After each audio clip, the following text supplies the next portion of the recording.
respected teachers and my dear friends, Assalamu alaikum wa rahmatullahi wa barakatuh.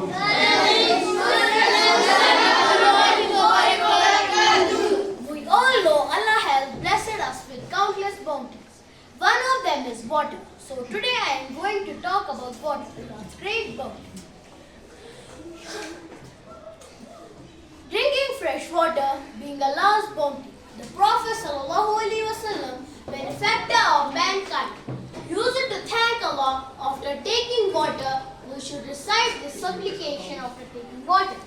Alhamdulillah الذي سقانا عذبا فرادا برحمته ولم يجعله ملحا أجاجا بذنوبنا. Oh Allah, praise be to you for having provided us with this sweet and pure water out of your grace.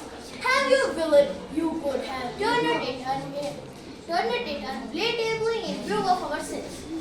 Even in today's developed world, almost half of the population in the world do not have easy access of clean drinking water. In some village, women and children have to go as far 2 kilometers in the early morning to fetch clean water.